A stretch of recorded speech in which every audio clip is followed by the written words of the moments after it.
जय श्री हरि। ऋषि कहने लगे, हे सूत जी, कार्तिक शुक्ला अष्टमी जिसको गोपाष्टमी कहते हैं उसकी विधि कहिए। सूत जी कहने लगे, श्री कृष्ण जी पहले बछड़े चराया करते थे, कार्तिक शुक्ला अष्टमी को गौएं चराने लगे, उसी से गोपाष्टमी कहलाई। उस दिन मनोकामना पूर्ण करने के लिए गौ का पूजन कर प्रदक्षिणा करनी चाहिए तथा गौ के पीछे चलना चाहिए। श्री कृष्ण जी की अति प्यारी राधा जी के नाम पर जो राधा कुंड है, आज के दिन उसमें स्नान करके श्री कृष्ण जी का पूजन करना चाहिए। कृष्ण जी की पूजा से बस पापों का नाश होता है। गौ तथा ब्राह्मण को मारने वाला, मदिरा पीना, व्रत भंग करना, ये सब महापाप गौ के पीछे चलने से, उसकी धूली पड़ने से नाश को प्राप्त होते हैं। गौ के पीछे जितने पैर चलते हैं उतने ही कुल गोलोक में जाते हैं। श्री कृष्ण जी ने गाय के दर्शन का जो महत्व कहा है सो हमसे सुनो। श्री कृष्ण जी कहते हैं, जो गौ का पूजन करता है वे मेरा ही पूजन करते हैं। जो गौ के मुख में आटे का लड्डू या पका हुआ अन्न देता है उसको अक्षय फल प्राप्त होता है। गोपाष्टमी के दिन गोधूली बेला में गांव के बाहर गौओं का पूजन करना चाहिए। चमेली इत्यादि के फूलों की माला, मोदक, पकवान, आटे का बना हुआ पेड़ा और पात्र में जल लेकर सूर्यास्त के समय गांव के बाहर जाकर रोली, चंदन, अक्षत इनसे गौर का पूजन करना चाहिए। कृष्ण जी कहते हैं, गोपाष्टमी के सिवा हमें और कोई तिथि प्यारी नहीं है। सब दान तीर्थों के स्नान से जो फल मिलता है वह इस दिन गौ के पूजन से मिलता है। पहले जल से गौ के पैर धोवे और ये मंत्र पढ़े कि जो लक्ष्मी सब देवताओं में स्थित है, जो लक्ष्मी श्री कृष्ण जी के चरणों में है, वह लक्ष्मी गौ होकर मेरी रक्षा करे।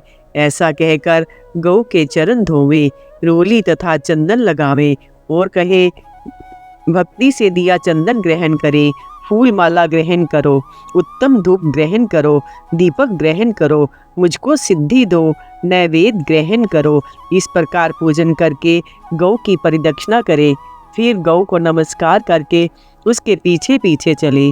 गौ के पूजन से चारों वर्ण लक्ष्मी को प्राप्त होते हैं। जो फल 33 करोड़ देवताओं के पूजन से होता है वही फल गोपाष्टमी के दिन एक गौ के पूजन से होता है, और उतना ही फल गोपाष्टमी की गौ को एक ग्रास देने से होता है। सर्वक्षेत्र तथा देवस्थान में फूलदान से जो फल मिलता है वही फल गोपाष्टमी को गोदान से मिलता है। ब्रह्मांड में पितृ देवताओं की परिदक्षिणा से जो फल मिलता है वह गौ की प्रदक्षिणा से ही मिलता है। गौ के समान और कोई धन नहीं। जो तृण खाकर अमृत पे देती है उसकी रक्षा करने से पाप दूर होते हैं।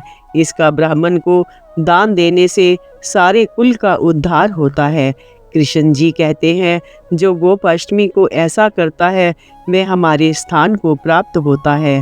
जैसा फल गोपाष्टमी का है वैसा फल तपस्या, वेद पाठ तथा बड़े बड़े व्रतों से भी प्राप्त नहीं होता। चंद्र सूर्य के तुल्य अनेक प्रकार के भोग करके, अच्छा वंश स्थापित करके वह हमारे लोक को प्राप्त होता है। जो गोपाष्टमी का उत्सव नहीं करता वह 14 इंद्रों के राज्य तक नरक में वास करता है। जो मनुष्य गोपाष्टमी के दिन गौ का पूजन नहीं करता है वह अंधा, बहरा, कुष्ठी, गंडमाला वाला और लंगड़ा होता है।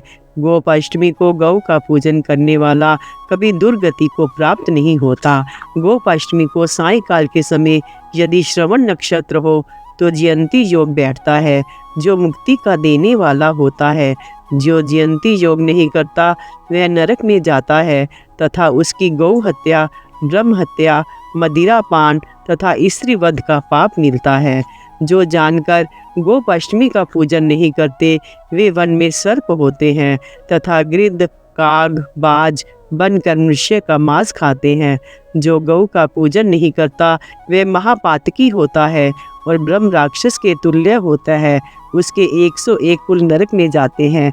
गोपाष्टमी के दिन जयंती योग में पूजा करने वाला मेरा भक्त पुत्र, पौत्र, आरोग्य, भाग्य इस जन्म में पाकर अंत में बैकुंठ में अनेक प्रकार के भोगों को भोगकर मृत्यु लोक में बड़ा धर्मात्मा राजा होता है। गोपाष्टमी के दिन गौ का पूजन करने वाला यमपुरी को छोड़कर विष्णु लोक को प्राप्त होता है। जिस देश में गोपाष्टमी के दिन गौ का पूजन होता है उस देश में दूसरे राजा का भय नहीं होता। मेघ इच्छा पूर्वक वर्षा करते हैं, किसी प्रकार का उपद्रव नहीं होता।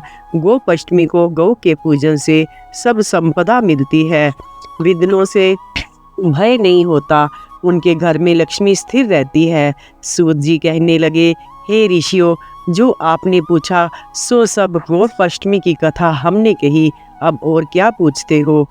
इसके पढ़ने और सुनने वाले सब परम पद को प्राप्त होते हैं। जय श्री हरि, जय श्री हरि।